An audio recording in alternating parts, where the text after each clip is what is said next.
오늘 우리에게 주신 하나님 말씀은 에베소서 4장 15절과 16절 말씀입니다. 에베소서 4장 15절, 16절 말씀 제가 봉독해 드리겠습니다. 오직 사랑 안에서 참된 것을 하여 범사에 그에게까지 자랄지라. 그는 머리니 곧 그리스도라. 그에게서 온 몸이 각 마디를 통하여 도움을 받음으로 연결되고 결합되어 각 지체의 분량대로 역사하여 그 몸을 자라게 하며 사랑 안에서 스스로 세우느니라. 아멘. 함께 성장하는 공동체라는 제목을 하나님 말씀 함께 나누고 다 마친 후에는 저희가 수요 기도회 겹치기 때문에 한번 같이 기도한 후에 이제 그 전체 위에서 한 3번 정도 한 5분 안쪽으로 한번 함께 기도하면 나아가도록 하겠습니다. 자, 저희는 이제 그 올해를 보내고 새해를 맞이하는 그 시점이 있습니다.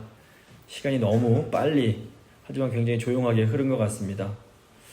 지난 1년 돌아보시면서 나의 신앙에 어떤 성적표를 매기시겠습니까? 어떤 분들은 내가 참 많이 그래도 성장했네 뿌듯해 하실 수 있습니다. 또 어떤 분들은 내 신앙이 제자리에 멈춘 것 같다라고 답답해 하실 수도 있습니다. 또 어떤 성도님들은 이거 내 신앙이 오히려 퇴보한 것 같다 라면서 낙심하실 수도 있습니다. 근데 오늘 말씀을 보시면 개인적인 신앙 성장보다 더 중요한 것이 있음을 보게 됩니다. 성경은 언제나 우리가 속해 있는 공동체가 얼마나 성장했는가를 묻습니다. 스포츠를 비유로 들자면 우리의 신앙은 개인 경기가 아니라 단체 경기입니다. 권투나 태권도 이런 그 개인 경기는 한 선수의 기량이 모든 것을 결정합니다. 하지만 축구나 야구 같은 단체 경기는 완전히 다릅니다. 한 선수의 기량이 크게 성장하는 것이 팀의 승리에 분명히 도움될 수 있습니다. 하지만 결국 팀이 승리하려면 팀 전체가 성장해야 됩니다. 우리 신앙도 마찬가지입니다. 성경이 말하는 영적인 성장은 한 개인의 신앙 성장이 전부가 아닙니다. 영적인 성장은 언제나 공동체적인 사건입니다. 성경은 교회가 그리스도의 몸이라고 말합니다. 사람의 몸은 어느 순간 성장을 멈추게 됩니다. 우리 몸은 성장을 멈추고 나서부터는 이제 계속해서 죽음을 향해서 가게 됩니다. 하지만 우리의 영혼은 계속해서 성장할 수 있고 또 성장을 해야 합니다. 교회도 이와 비슷합니다. 교회가 성장을 멈추는 순간부터 죽음을 향해서 나아가게 됩니다. 하지만 교회는 영적인 공동체이기 때문에 계속해서 성장할 수 있습니다. 그러므로 우리가 물어야 될 질문은 이겁니다. 우리는 지금 계속해서 성장하고 있는가? 아니면 성장을 멈추고 이제 죽음을 향해서 나아가고 있는가? 우리 교회가 죽지 않으려면 우리는 계속해서 성장해야 됩니다. 그런데 교회는 절대로 혼자서는 성장할 수 없습니다. 교회는 반드시 함께 성장해 가야 합니다. 그래서 이제 2026년 우리 교회 표어를 함께 성장하는 공동체로 삼았습니다. 그래서 오늘 에베소서 말씀을 통해서 교회의 성장에 대해서 함께 생각해 보도록 하겠습니다. 오늘 3부분으로 나눠서 오늘 본문 살필 텐데, 첫 번째 성장의 본질이 무엇인지, 두 번째 성장의 구조는 어떤 것인지, 세 번째 성장의 방법은 무엇인지 생각해 보도록 하겠습니다. 먼저 성장의 본질입니다. 교회가 성장한다는 것이 무엇을 의미할까요? 성장은 양적인 성장과 질적인 성장으로 나눌 수 있습니다. 양적인 성장은 크기나 규모가 커지는 것을 의미합니다. 반면에 질적인 성장은 내용과 본질, 이것이 더 좋아지는 것을 의미합니다. 그렇다면 교회의 성장이란 무엇일까요? 많은 사람들이 교회 성장하면 교인들의 숫자가 늘어나는 외적 성장을 생각합니다.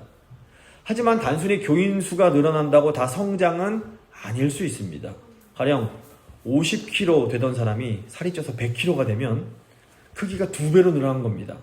하지만 이렇게 살이 찌는 것과 건강하게 성장하는 것은 분명히 다릅니다. 교회의 성장이란 단순히 몸집이 커지거나 지식이 많아지는 것이 아닙니다. 그렇다면 교회의 성장이란 무엇일까요? 교회의 성장의 핵심은 예수님을 닮는 것에 있습니다. 예수님을 닮아가는 것이 영적 성장의 본질입니다.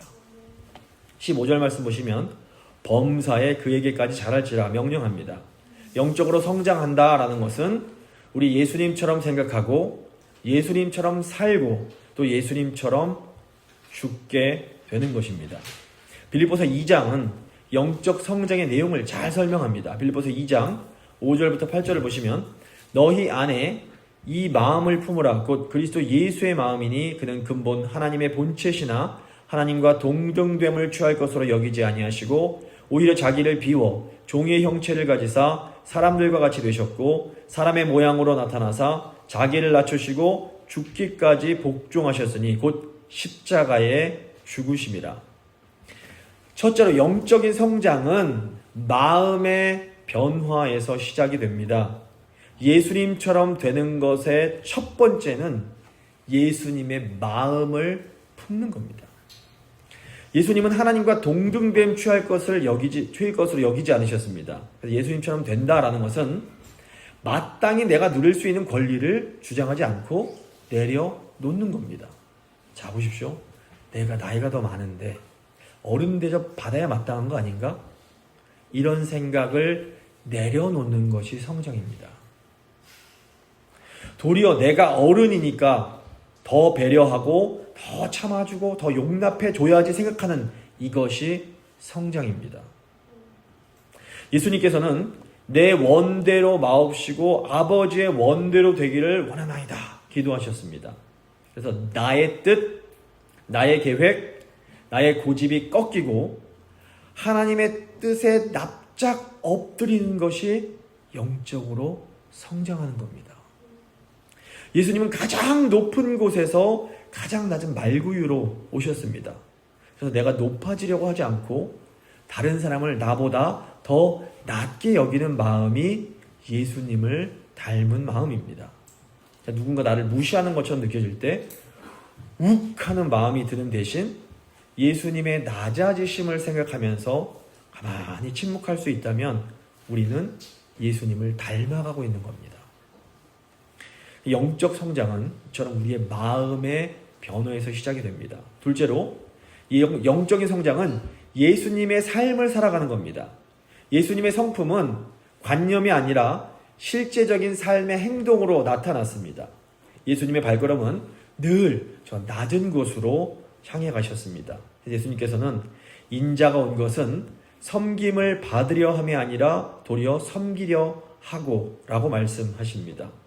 예수님께서 제자들의 발을 씻겨주신 것처럼 굳은 일을 먼저 할 수 있어야 됩니다.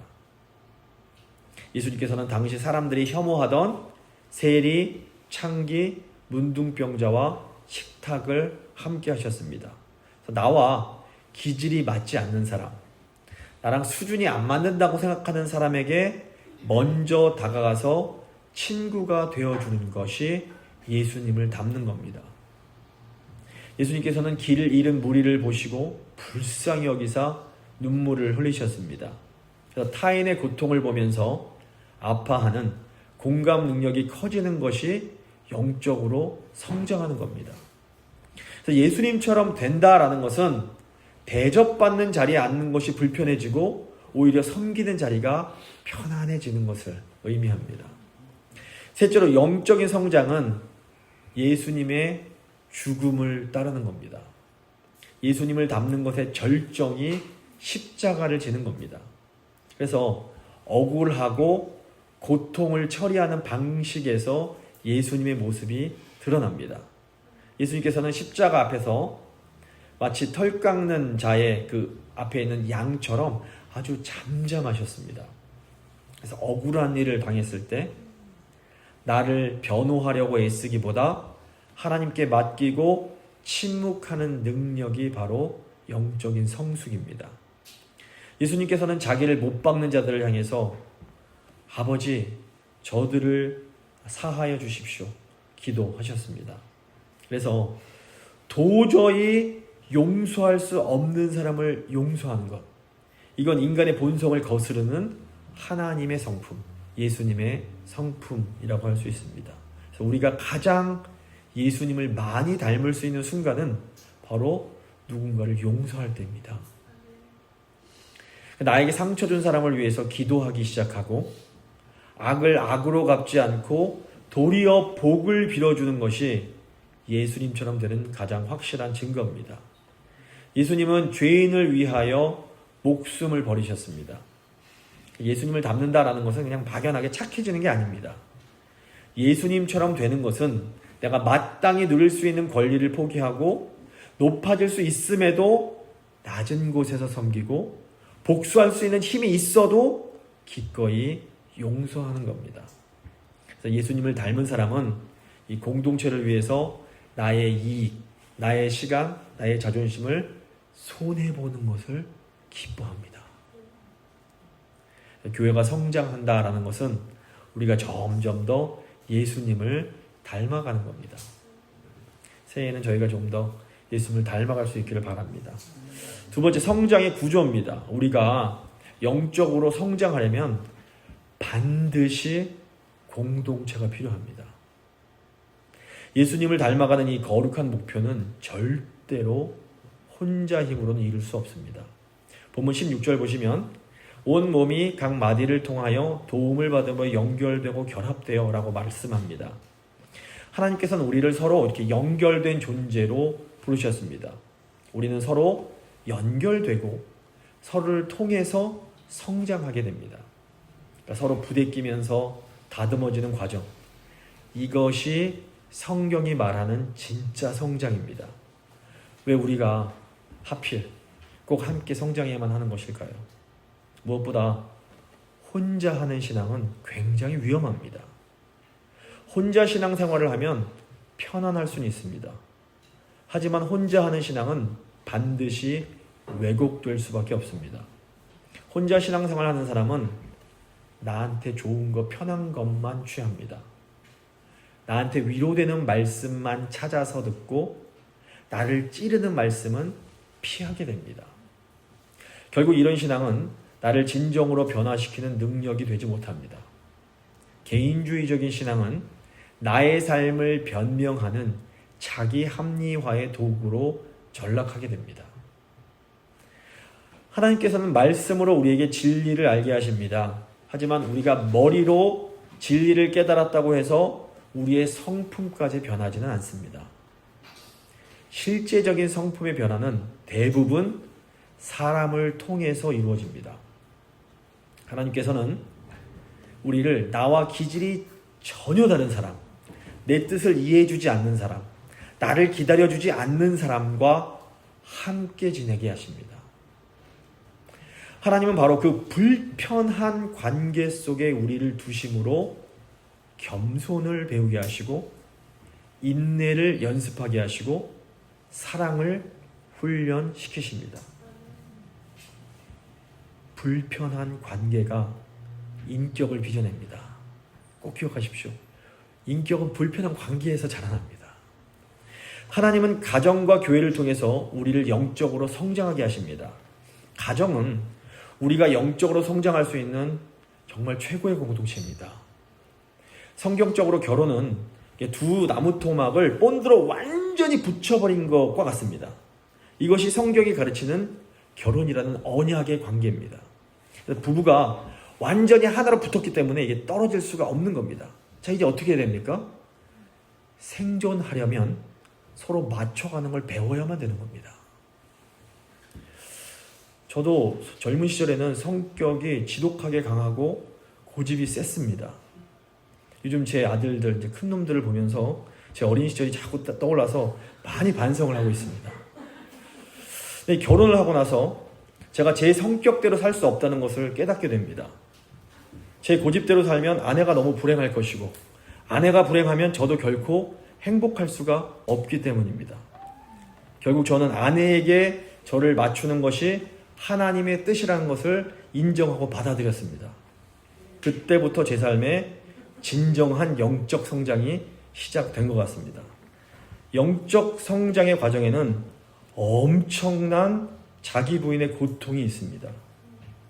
30년 동안을 제 마음대로 살아왔던 사람이 아내에게 맞추는 것은 정말 죽을 만큼 힘들었습니다. 결혼하기 전에는 어머니가 저의 못된 성질을 다 맞춰주셨습니다. 하지만 아내는 엄마가 아니었습니다. 이 과정이 얼마나 힘들었는지 제 머리에 맞추다 보니까 이따만한 그 원형 탈모가 올 정도였습니다. 물론 저만 아내에게 맞춘 것은 아닙니다. 이 과정, 아내도 저에게 맞추기 위해서 엄청난 자기 부인의 시간을 보내야만 했습니다. 아내 역시 처녀 때 누리던 그 많은 자유를 완전히 포기했습니다. 그 결과 저희 부부는 결혼하기 이전과 완전히 다른 사람이 될 수 있었습니다. 만약에 저희가 이런 영적 성장의 과정을 거치지 않았다면 저희는 교회를 섬기는 목회자가 되게 힘들었을 거라고 생각이 됩니다. 하나님께서 가정이라는 공동체를 통해서 저희를 성장시켜 주신 겁니다. 하나님은 또한 이 교회 공동체를 통해서 우리를 성장하게 하십니다. 자, 교회 생활을 하시다 보면 때로 정말 말도 안 되는 황당한 일들을 경험하시게 될 겁니다. 가끔 교인들이 세상 사람들도 하지 않을 몰상식적인 행동을 할 때가 있습니다. 또 내가 잘못한 게 전혀 없는데 오해를 받고 비난을 받을 때도 있습니다. 그래서 교인 간에 때로는 서로 소리를 지르고 싸우기도 합니다.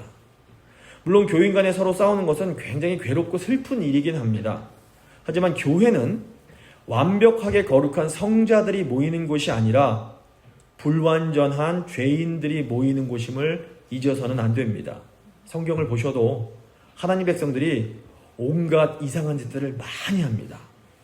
우리는 하나님의 은혜로 구원을 받은 연약한 죄인들에 불과합니다.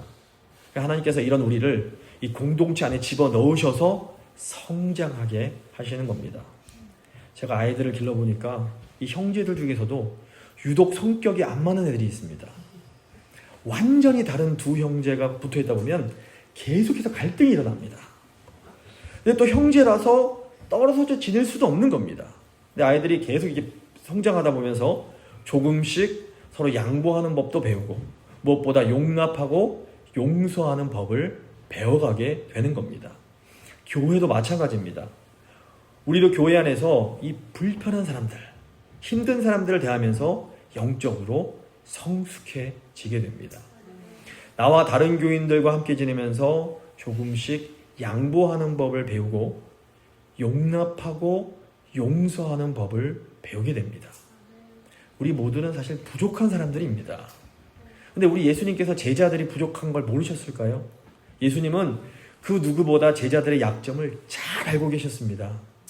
예수님은 베드로가 얼마나 마음이 쉽게 변하는 사람인지 잘 알고 계셨습니다. 하지만 예수님은 베드로를 결국 교회의 지도자로 만드십니다. 예수님은 요한과 야고보는 우레의 아들들, 천둥의 아들들이라는 별명이 있을 정도로 불같은 성격을 가지고 있었습니다. 하지만 우리 예수님은 결국 요한을 사랑의 사도가 되게 하십니다. 예수님은 도마가 얼마나 의심 많은 사람인지도 알고 계셨습니다. 하지만 예수님은 도마에게 손에 박힌 못자국을 보여주시면서 도마를 확신시켜 주십니다. 예수님은 제자들을 연약한 모습 그대로 사랑하셨습니다. 그리고 그들이 성장할 수 있도록 계속해서 그들을 가르치시고 기다려 주셨던 겁니다. 교회는 예수 그리스도의 몸입니다. 그러니까 우리는 예수님처럼 인내하면서 서로를 기다려주고 세워주어야 합니다. 불편한 관계 속에서 우리는 겸손을 배우고 인내를 배우고 사랑을 배우게 됩니다. 성장은 늘 이 관계의 자리에서 일어납니다. 그래서 우리는 사랑 안에서 각자의 분량을 용납해 줘야 됩니다. 이 연결이 끊어지지 않고 성숙으로 이어지기 위해서 반드시 필요한 접착제가 있는데 그게 바로 사랑입니다. 이제 마지막 세 번째 성장의 방법을 생각해 보겠습니다. 우리는 사랑과 진리를 통해서 함께 성장할 수 있습니다. 15절 보시면 사랑 안에서 참된 것을 하라 말씀합니다. 하나님께서 우리를 사랑하실 때 우리를 무한히 용납하시면서도 동시에 거룩하게 빚어가십니다. 마찬가지로 우리 공동체의 사랑 속에도 이 두 가지 차원이 있습니다. 하나는 어머니처럼 있는 모습 그대로 품어주고 안아주는 사랑이 있습니다. 다른 하나는 아버지처럼 잘못된 것을 바로 잡아주는 이런 거친 터프한 사랑도 있습니다. 이 두 가지 사랑은 제사장적인 사랑과 선지자적인 사랑으로 나눌 수 있습니다. 제사장은 백성들의 죄를 끌어안고 하나님 앞으로 나아가지만 선지자는 또 백성들의 죄를 무섭게 질책을 하는 겁니다. 제사장적인 사랑은 백성들의 연약함을 불쌍히 여기면서 끌어안습니다. 반면에 선지자적인 사랑은 백성들이 회개하고 하나님께 돌아갈 수 있게 도와줍니다. 진리가 없는 사랑은 맹목적이기 때문에 사람을 세우지 못합니다. 반면 사랑이 없는 진리는 폭력적이라서 사람에게 상처를 주게 됩니다. 교회에는 이 두 가지 사랑이 모두 필요합니다. 저도 목회를 할 때 이 두 가지 사랑의 균형을 맞추기 위해서 나름 굉장히 노력을 하고 있습니다. 강단에 서서 외칠 때에는 선지자처럼 진리의 말씀을 선포하기 위해서 최선을 다합니다. 근데 이 진리란 것이 아주 날카롭기 때문에 가능한 한 다치지 않으시도록 정말 조심해서 말씀을 전하려고 노력을 합니다. 하지만 그렇다고 하나님 말씀을 타협하지는 않기 위해 노력합니다. 하나님께서 죄라고 하시는 것을 죄가 아니라고 할 수 없습니다. 하나님이 악하다고 하시는 것을 제가 선하다고 말씀드릴 수는 없습니다. 하지만 또 강단을 내려가서는 저는 제사장의 마음으로 교인들을 섬기기 위해서 노력을 합니다. 이 제사장의 사랑은 어머니의 사랑과 같습니다. 어머니는 자식의 못난 부분을 보면서 안타까워하고 그 부분을 채워주고 싶어서 애를 쓰십니다. 우리 교인들 보시면 너무나 훌륭한 강점들이 많습니다. 어떤 분들은 너무너무 따뜻하고 또 섬세하게 교인들을 잘 돌봐주시고, 또 어떤 분들은 교회 꾸준히 일을 정말 도맡아서 다 하시는 분도 계시고, 또 어떤 분은 교회를 위해서 용기 있게 또 행동하시기도 합니다. 하지만 또 모든 사람이 그렇듯 우리들에게도 다 약점이 있습니다. 어떤 분은 성격이 너무 급하십니다. 어떤 분은 말이 너무 또 직설적이기도 하시고, 어떤 분은 걱정이 또 너무 많으시고, 어떤 분은 우유부단하시고, 어떤 분은 책임감이 부족합니다. 아마 서로의 강점과 연약한 점이 무엇인지 어느 정도 오래 신앙생활 하셨으니까 다 아실 겁니다. 저도 연약함과 부족함이 어마어마하게 많습니다. 그런데 우리의 약점이란 것이 타고날 때 이제 가지고 있는 기질적인 문제도 있지만, 또 성장할 때 어떤 환경이라든가 상처 때문에 생기기도 합니다. 그래서 제가 목회를 하다 보면 성도님들의 어린 시절 이야기라든가 아니면 미국 오셔서 고생하셨던 얘기들을 제가 들을 기회가 있습니다. 교인들의 말씀을 듣다 보면, 그 많은 어려움을 겪고 지금 이렇게 살고 계신 것만으로도 정말 훌륭하시다라는 생각이 들 때가 많습니다. 솔직히 그 많은 일들을 겪으시고 지금까지 예수님을 신실하게 섬기고 있다는 사실만으로도 저는 머리가 숙여지기도 합니다. 지금 이 자리에 계신 성도님들은 사실 정말로 대단한 분들이십니다. 보십시오. 지금 다 자고 있을 시간에 하나님 앞에 나와서 예배드리는 이 모습들. 올해 가기 전에 한번 옆에 있는 교인들에게 그동안 정말 수고하셨습니다 한번 격려하는 시간 가졌으면 좋겠습니다. 옆에 계신 분들에게 한 해 동안 정말 수고 많으셨습니다. 네, 격려해 주십시오. 인사하는 시간. 네.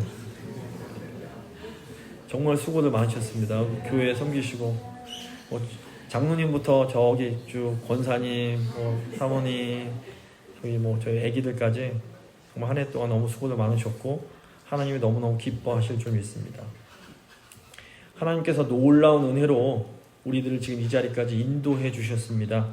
앞으로도 하나님께서 우리의 삶을 선하게 인도해 주실 줄 믿습니다.